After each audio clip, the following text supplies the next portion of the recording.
दोस्तों, आप देख रहे हो देवश्री इंस्टीट्यूट इंदौर से लाइव यूट्यूब प्लेटफॉर्म पर। यहाँ पर आपको हिंदी साहित्य के बारे में पढ़ाया जा रहा है।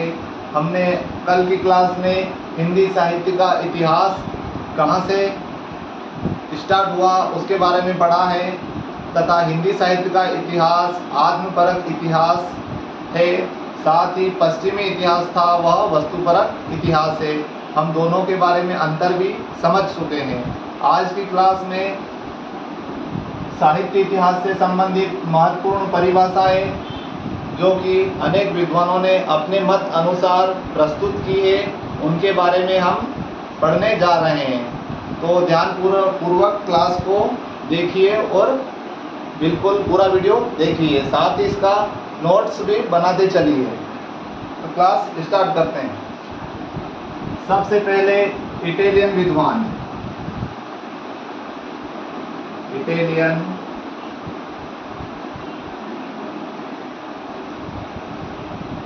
विद्वान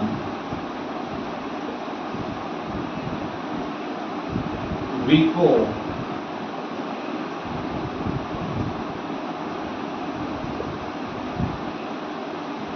इनका जन्म 1668 से जन्म मृत्यु से संबंधित जानकारी 1668 से 1744 तक। साथ ही इन्होंने इतिहास का संबंध इन्होंने कहा है, इतिहास का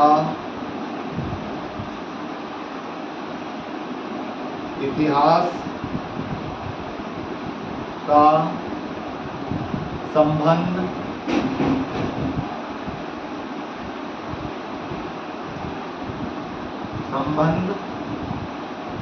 न केवल अतीत से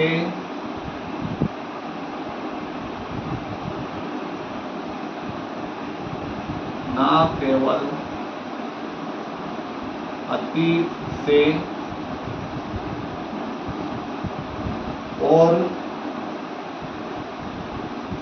न केवल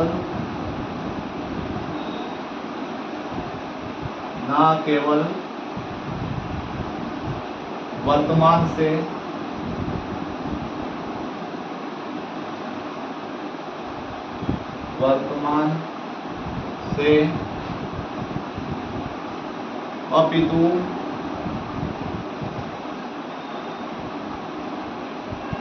अपितु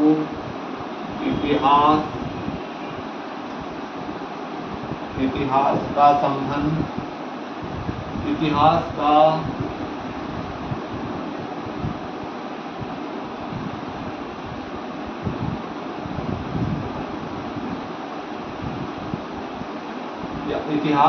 अपितु इतिहास का संबंध वर्तमान से इतिहास का निर्माता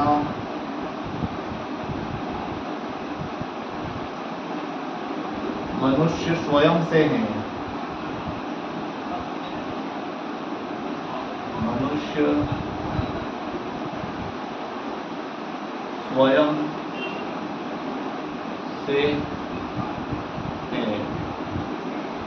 इटालियन विद्वान विको ने कहा है कि इतिहास का संबंध न केवल अतीत से है और न केवल वर्तमान से, अपितु इतिहास का संबंध निर्माता मनुष्य स्वयं से है। चाहे वह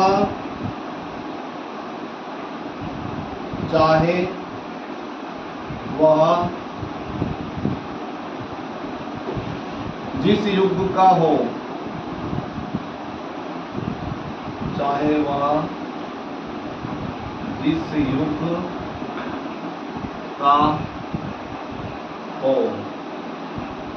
उसकी मूलभूत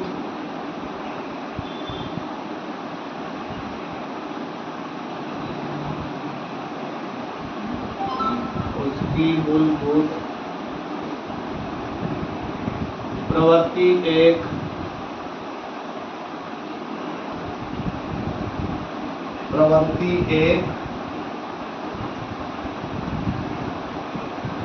एक सी होती हैं।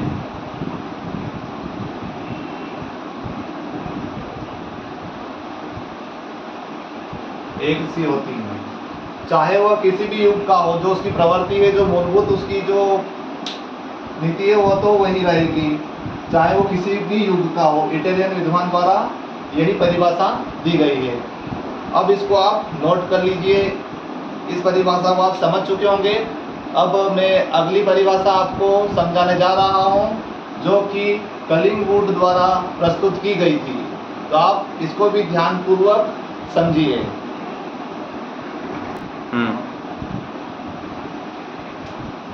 अगला विद्वान कलिंगवुड।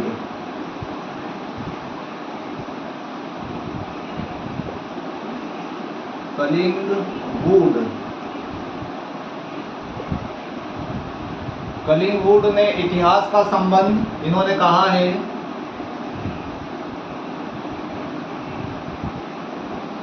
इतिहास का संबंध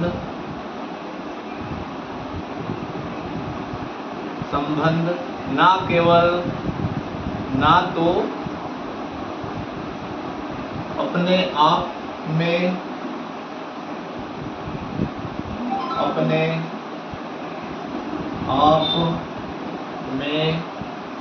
अतीत से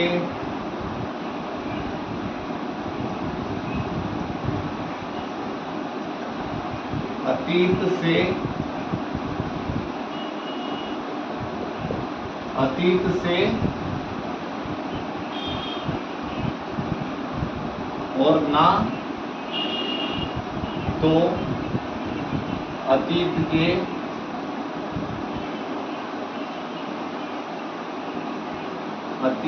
के इतिहासकारों के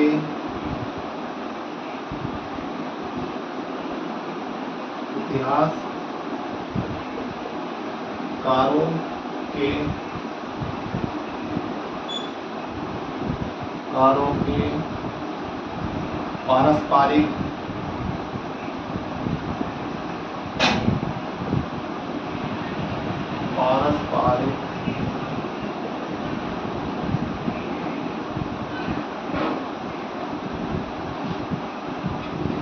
संबंध से है।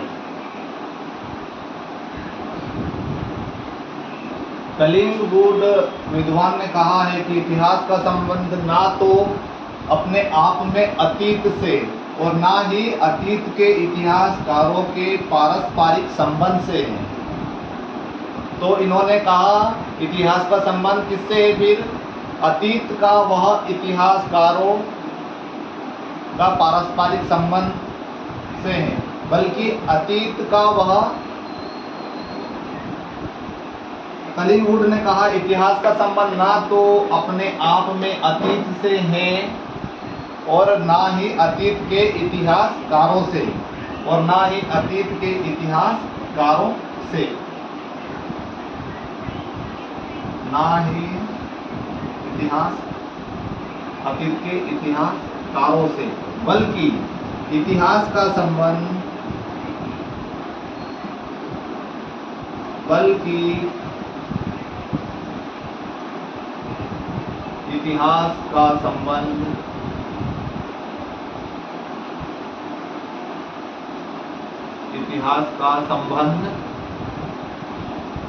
इतिहासकारों के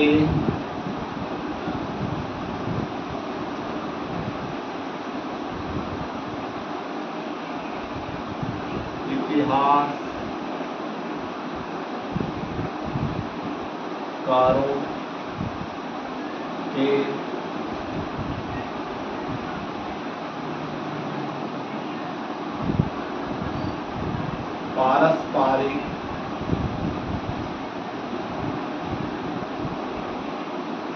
संबंध से है।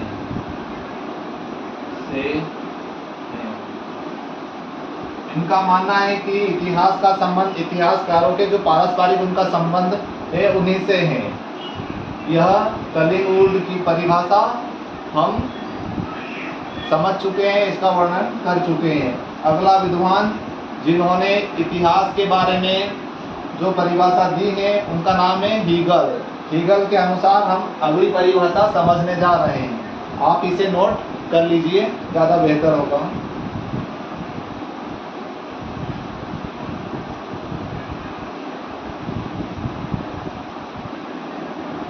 अगला विद्वान है कलिंग।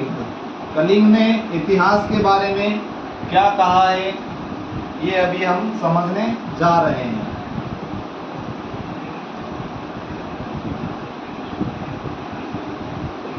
कलिंग कलिंग ने कहा है, कलिंग का जो काल है वो कब से कब तक का था ये सबसे पहले जानना आवश्यक है। 1770 से 1831।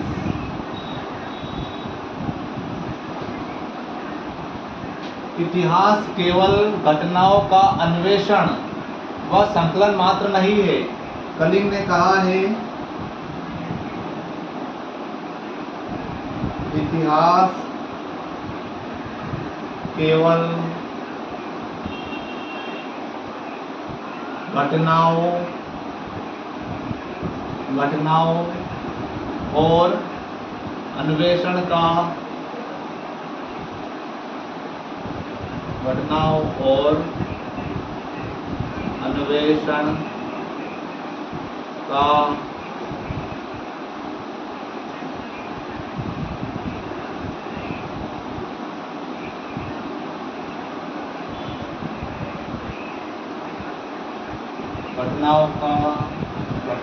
अन्वेषणों का संकलन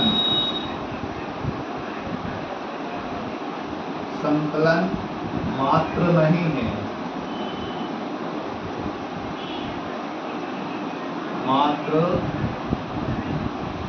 है, बल्कि उसके भीतर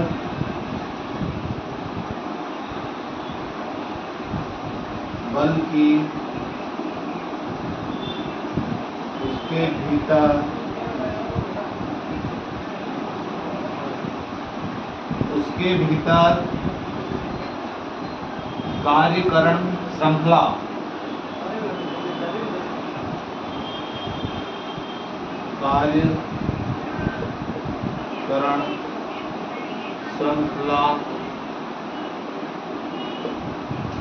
विद्यमान है।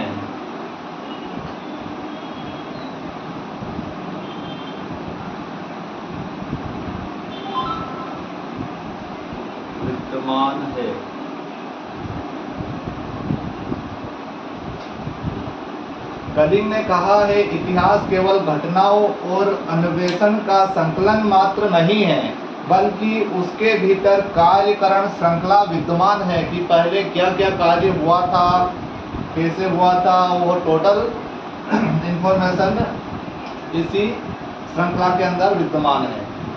अब अगला विद्वान जिसके बारे में हम पढ़ने जा रहे हैं उनका नाम है E.H. कार। E.H. कार ने अपने मत अनुसार जो परिभाषा दी है हिंदी साहित्य के इतिहास के लिए या इतिहास में, उसके बारे में हम पढ़ने जा रहे हैं।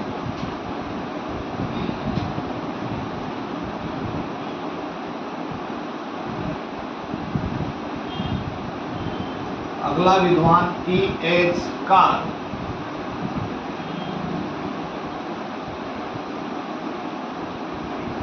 E.H.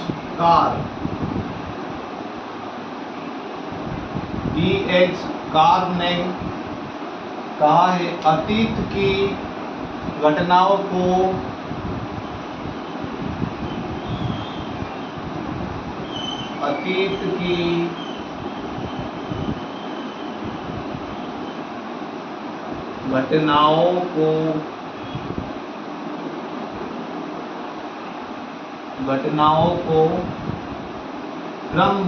क्रमबद्धता देकर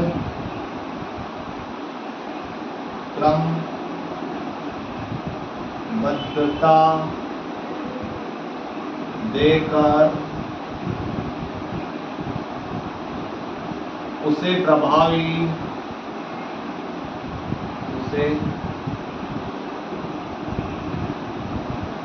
उसे प्रभावी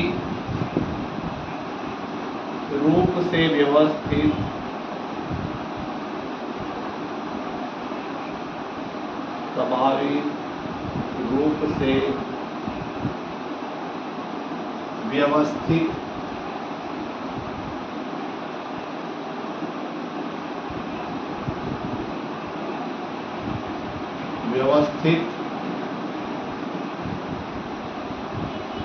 करना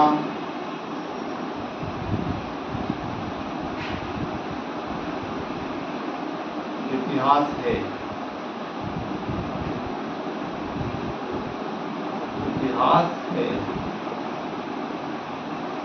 E.H. कार ने कहा है कि अतीत की घटनाओं को क्रमबद्धता देकर उसे प्रभावी रूप से व्यवस्थित करना इतिहास है। जो पुरानी जो घटना है उसे क्रम अनुसार समझना या उसे व्यवस्थित रूप से समझना या व्यवस्थित रूप से लिखना ही इतिहास है। अनुमान है आप यहाँ तक समझ चुके होंगे। अब हम अगले इतिहास की परिभाषा पढ़ने जा रहे हैं, जिनका नाम है फ्रेंच विद्वान टेन के अनुसार। टेन महोदय, जो फ्रेंच विद्वान है टेन महोदय, उनके बारे में हम समझेंगे उनकी परिभाषा क्या है।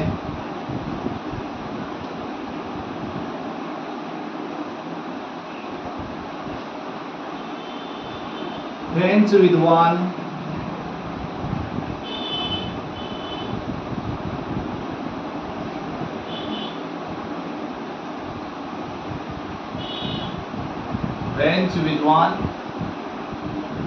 टेन के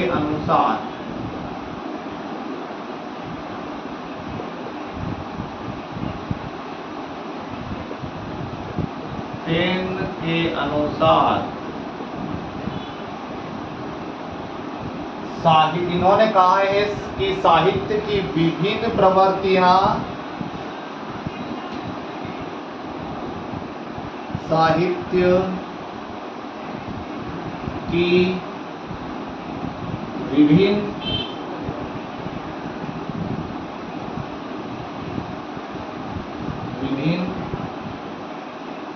प्रवृत्तियां विभिन्न प्रवृत्तियां जैसे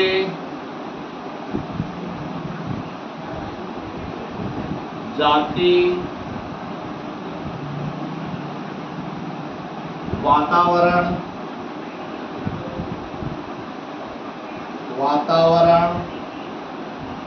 व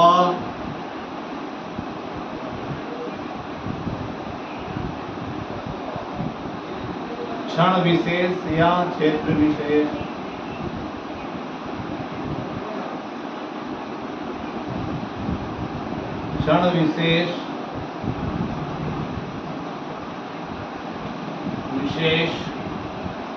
के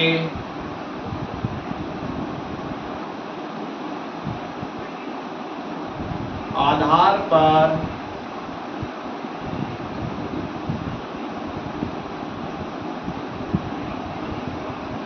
ही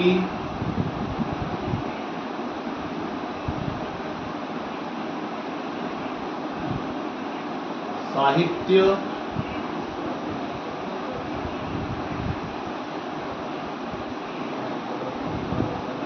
लेखन किया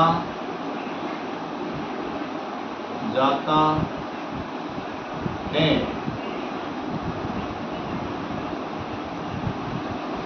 फ्रेंच विद्वान टेन के अनुसार साहित्य की विभिन्न प्रवृत्तियां जैसे जाति, वातावरण व क्षण विशेष के आधार पर ही इतिहास लेखन किया जाता है।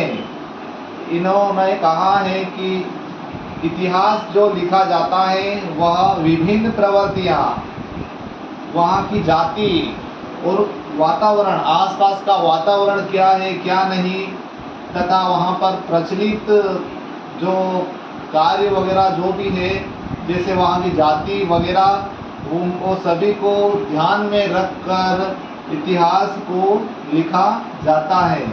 यह फ्रेंच विद्वान टेन का मत है। इसके आगे हम समझने जा रहे हैं हडसन महोदय के अनुसार। ये फ्रेंच महोदय 5वें नंबर पे थे ना। हम 5 विद्वानों के बारे में जानकारी, उनकी परिभाषाएं समझ चुके हैं। अब अगले विद्वान हडसन महोदय के अनुसार, हमें आशा है कि आप यहाँ तक समझ चुके होंगे। अब हम अगले विद्वान की परिभाषा समझते हैं।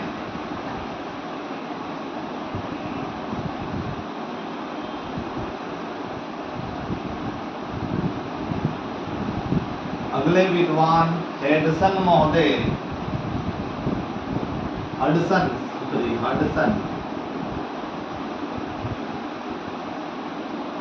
हडसन महोदय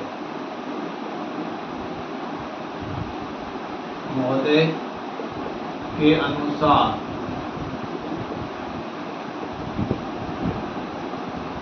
हडसन महोदय के अनुसार इन्होंने कहा है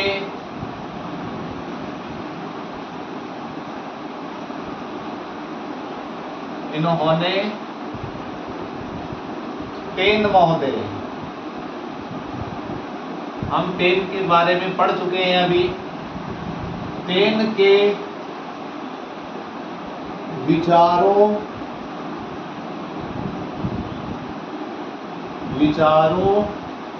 की आलोचना की है।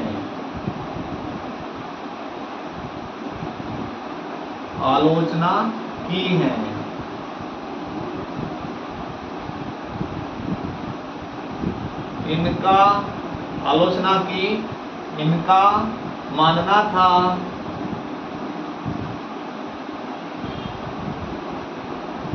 था साहित्य इतिहास का लेखन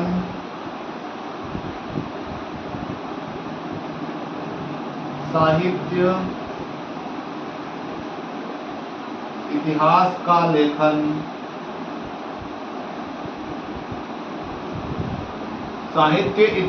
का लेखन केवल प्रचलित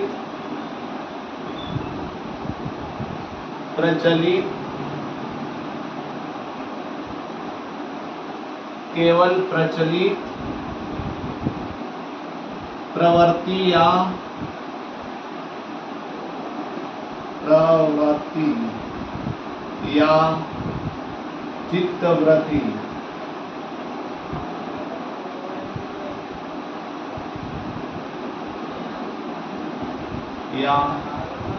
चित्तवृत्ति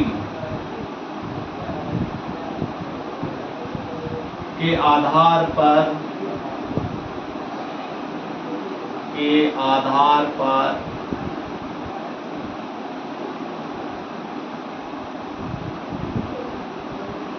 नहीं किया जा सकता।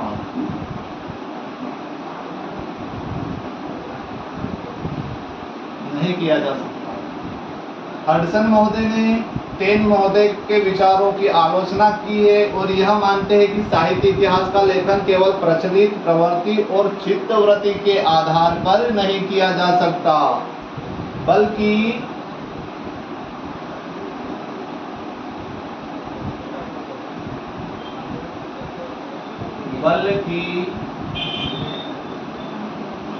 लेखक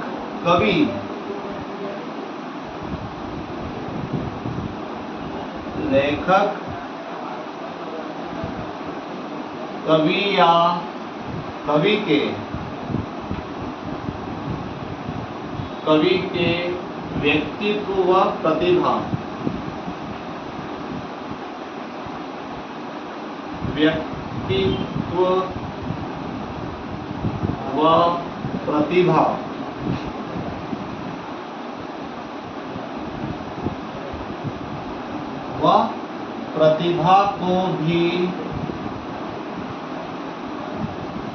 को भी आधार मानना चाहिए। मानना चाहिए।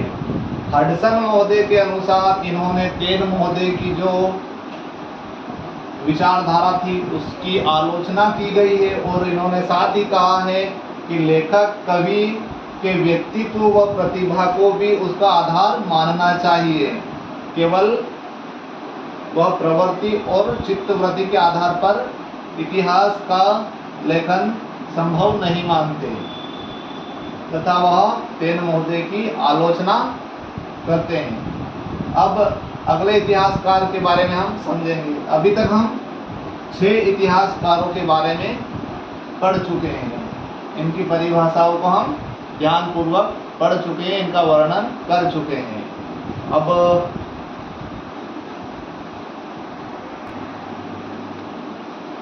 अब हम अगले विद्वान की परिभाषा समझने जा रहे हैं, जिनका नाम है I.A. रिचर्डसन। I.A. रिचर्ड के अनुसार अभी 2 परिभाषा और समझेंगे, I.H. रिचर्डसन की और एक है कार्लाइल के अनुसार और I.A. रिचर्डसन के अनुसार। उसके बाद में हिंदी साहित्य का दर्शन पढ़ेंगे। तो I.A. रिचर्डसन के अनुसार I.A. रिचर्डसन के अनुसार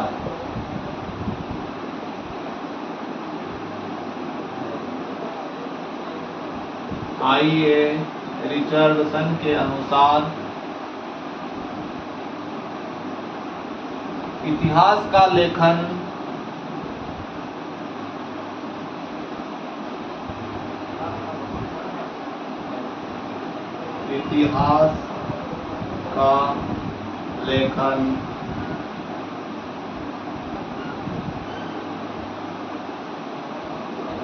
मनोवैज्ञानिक तथा अर्थविज्ञान से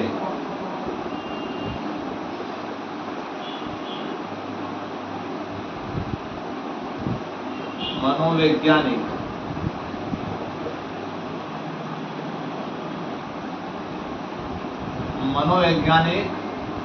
तथा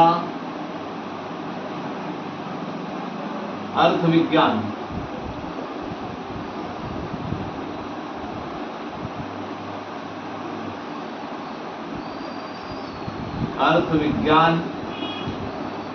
से संबंधित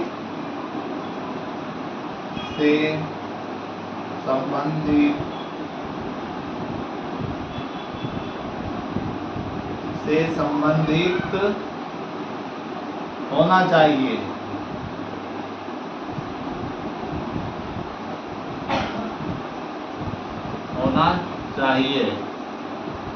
ताकि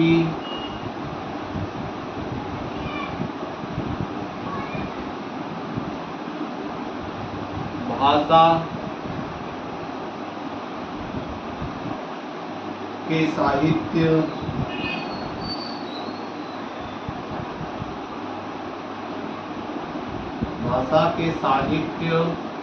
लेखन में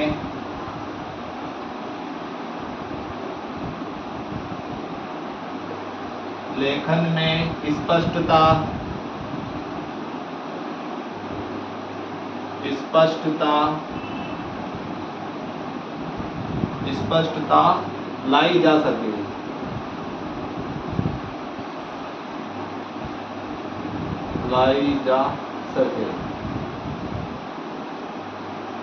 I.A. रिचर्डसन का मानना है कि इतिहास का लेखन मनोवैज्ञानिक तथा अर्थविज्ञान से संबंधित होना चाहिए, जिससे भाषा साहित्य लेखन में स्पष्टता लाई जा सके। मतलब जो इतिहास का लेखन है वह वैज्ञानिक दृष्टि तथा अर्थविज्ञान से संबंधित होना चाहिए, जिससे इतिहास का लेखन की जो भाषा है उसमें स्पष्टता लाई जा सके, जिसे आसानी से समझा जा सके। अब यह आप अच्छी तरह से समझ चुके होंगे। अगले विद्वान हैं जिनका नाम है कार्लाइल महोदय। कार्लाइल के अनुसार अगले महोदय के बारे में हम पढ़ने जा रहे हैं जिनका नाम है कार्लाइल महोदय।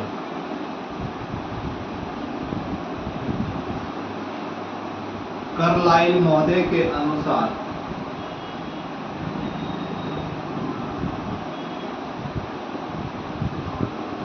कार्लाइल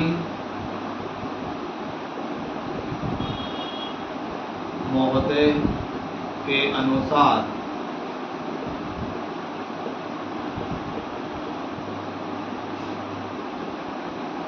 कार्लाइल महोदय के अनुसार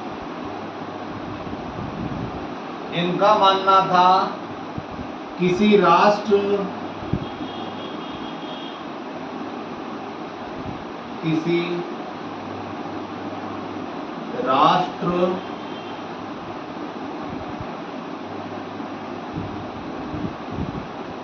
का काव्य लेखन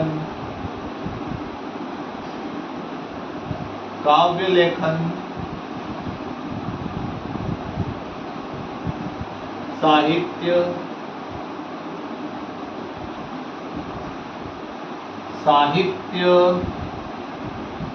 वहाँ के धर्म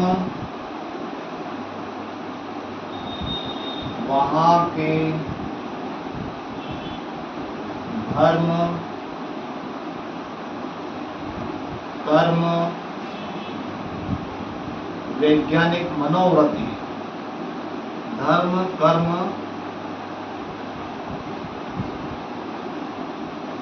धर्म और कर्म वैज्ञानिक मनोवृत्ति व वैज्ञानिक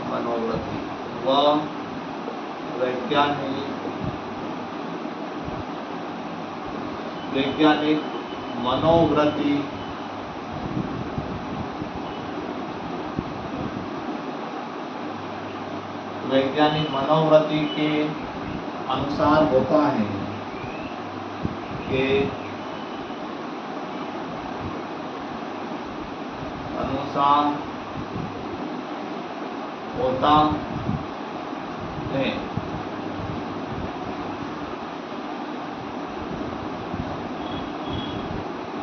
इतिहास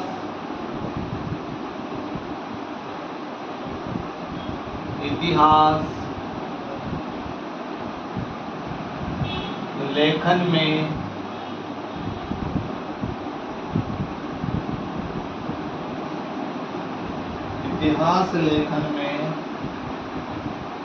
साहित्यकारों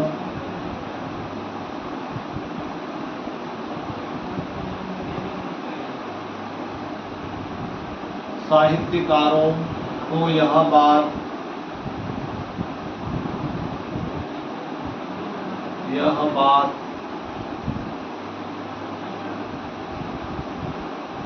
ध्यान में रखना चाहिए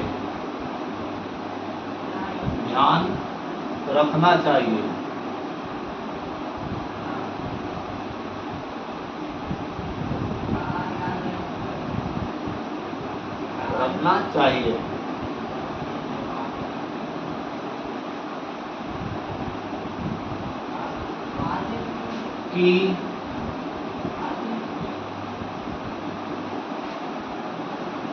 उससे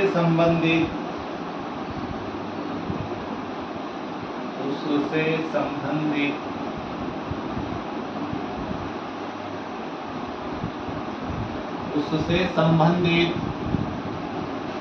राष्ट्र की उन्नति हो।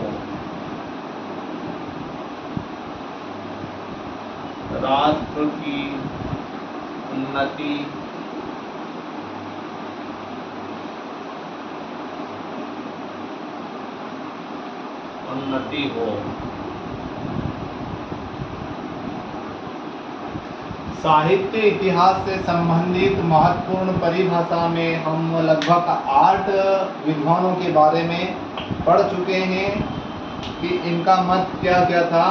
यहाँ पर कार्लाइल महोदय के अनुसार किसी राष्ट्र का काव्य लेखन व साहित्य लेखन साहित्य वहाँ के धर्म, कर्म व वैज्ञानिक मनोवृत्ति के अनुसार होता है। मतलब वहाँ का जो धर्म क्या है, वहाँ के कार्य क्या है, काम क्या है, वह वैज्ञानिक मनोवृत्ति क्या है वहाँ की, उस आधार पर उसके अनुसार इतिहास लेखन में साहित्यकारों को यह बात ध्यान रखना चाहिए कि उससे संबंधित राष्ट्र की उन्नति हो, ऐसा ही वहाँ का इतिहास लिखा जाना चाहिए। यह कार्लाइल महोदय का मत है। अभी तक हम साहित्य इतिहास से संबंधित महत्वपूर्ण परिभाषाएं पढ़ रहे थे। अब अगला टॉपिक हम हिंदी साहित्य का दर्शन पढ़ेंगे, जो कि आज तो यहाँ तक ही, यहीं पर क्लास का टाइम हो गया है। अब आपको हिंदी साहित्य का दर्शन कल की क्लास में पढ़ाया जाएगा, जो कि बहुत ही महत्वपूर्ण है। जय हिंद साथियों, धन्यवाद।